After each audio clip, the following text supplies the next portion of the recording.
A while ago, me and my cousins went to an after-school Hawaiian studies program, and one of the days they taught us how the Hawaiians took feathers from birds and made capes, leis, and the stickingies out of the feathers. But we didn't have any birds, so we tried to take it from chickens that were in our bushes. And we walked down into the bushes, and when we tried to take one of the feathers, the mom was laying eggs, and she thought, I guess we were trying to steal her eggs or something, and the mom hen chased us out of the bushes, and we were all screaming, running for our lives. When I first saw this project, it made me think of that story.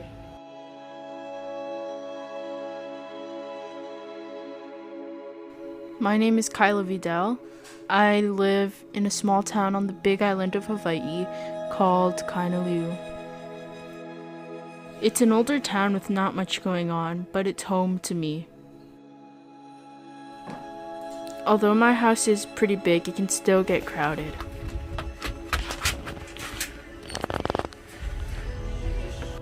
Everyone's kids like to hang out here. My room is my private place. I share it with my sister, and I keep my 2 guinea pigs in there.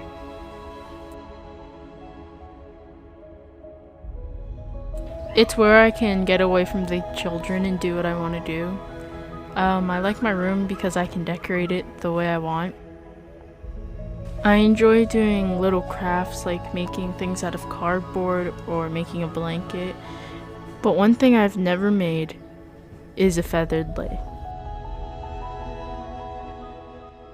For my cultural practitioners project, I was able to pick one activity that ancient Hawaiians used to do. The one that I chose was to create a Lei Hulu or a kahili pa'alima.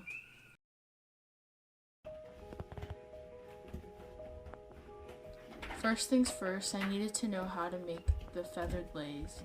I knew my family had a bunch of old Hawaiian books, so we decided to check that first.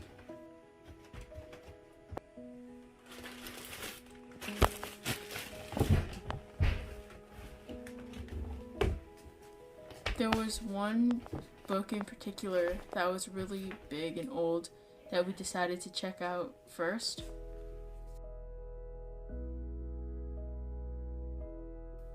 There was a bunch of cool information in that book, but not exactly what I was looking for.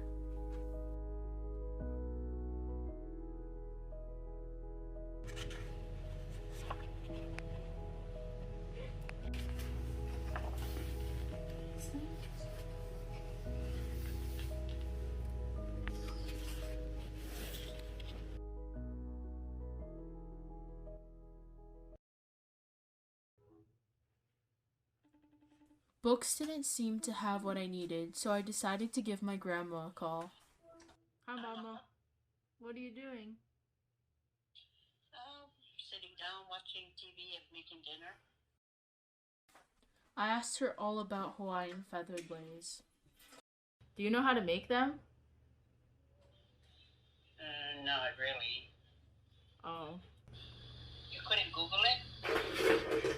I can. If I don't know anyone else who knows how to make it. Yeah, I really don't. She wasn't able to tell me how to make them, and she didn't have any feathers that I could use.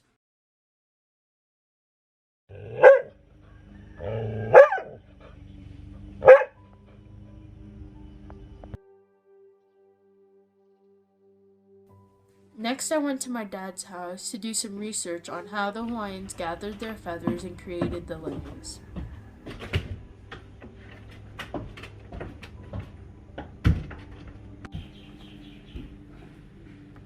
I found a YouTube video that taught me how to cut the feathers and sew the lei. Oh, so you literally just sew it onto something.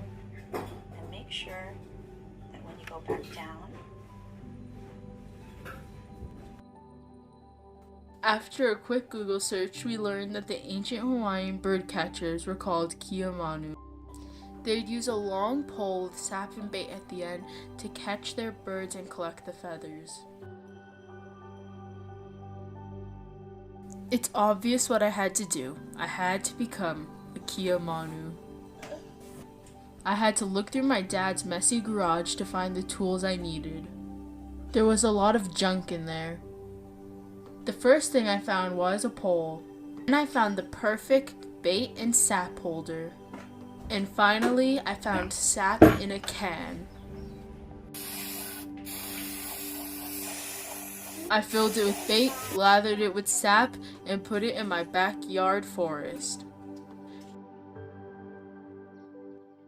Next thing I had to do was wait. Real Keomanu could wait days, even weeks for a bird to land, so I knew I was gonna be here for a while.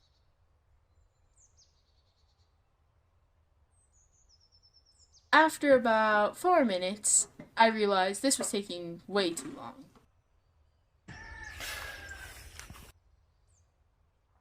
Off to the closest longs we go.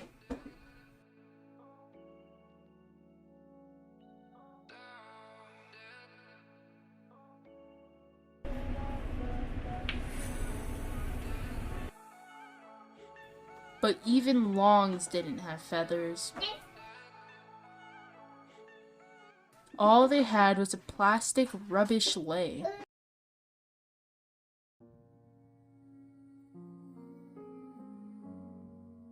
My dad informed me that my grandma has made feathered leis before, so we went down to see her and ask her about them. In order for you to make a Hawaiian lei, you have to have, first of all, you have to love the idea of doing it. And once you get into it, it's a lot of work. You have to have a lot of patience. And a lot of the people that I've known in the past who tried to make it, they started, but then they were finished it because it's awesome. It takes a lot of patience. You just can't sit there and, you have to do one little thing at a time, and then you screw up, you gotta take it all apart. My grandma's house is an old, big, open house, with a lot of her old stuff just lying around.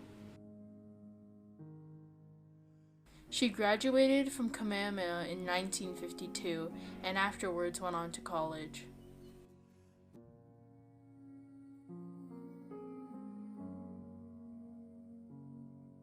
She's too old to take care of herself now. She lives through her memories, which are now sadly fading. Even during this interview, she tended to forget what she was saying and repeat herself. But when I asked her about her time at Kamehameha, she summed it up with one sentence. You know, it was one of the best times of my life.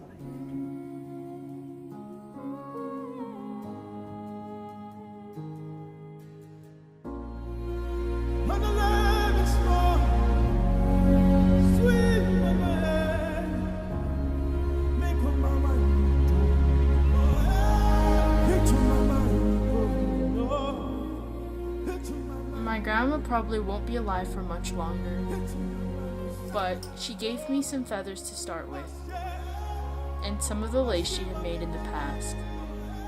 They were really beautiful.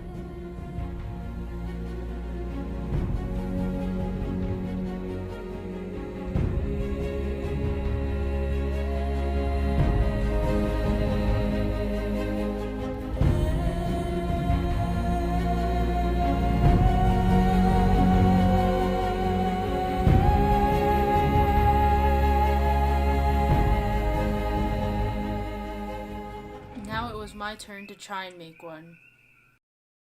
When we got home, I examined the leis my grandma gave me to be sure that she made them the same way that I was going to. The ones my grandma had made used really tiny feathers.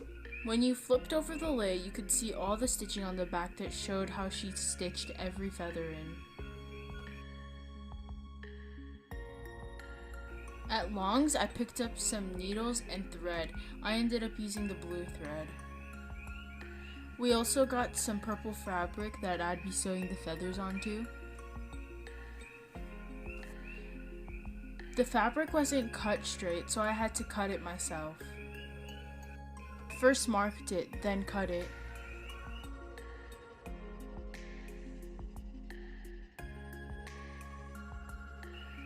My grandma had given us a bunch of bags of feathers. They were all different colors, like purple, blue, and orange, but most of them were already used. Because they were already used, me and my dad had to reshape them so that we could use them again. After getting a good amount of feathers the right shape, I started sewing them on.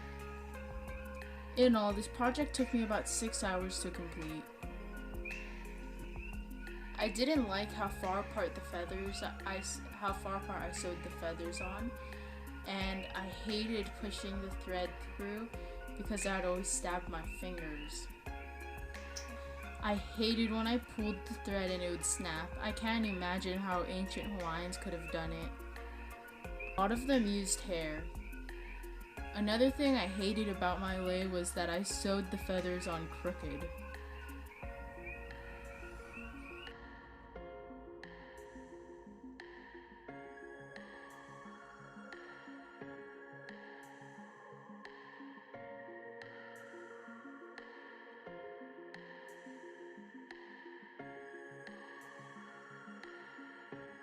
Cutting the feathers was a super important part in the process. If we didn't cut them correctly, it would kind of look stupid, or the feathers would puff out and it would just be long pieces of random color feathers. In all, it was a fun project to make, and though it didn't come out as good as my grandma's, I think with more practice I can get better.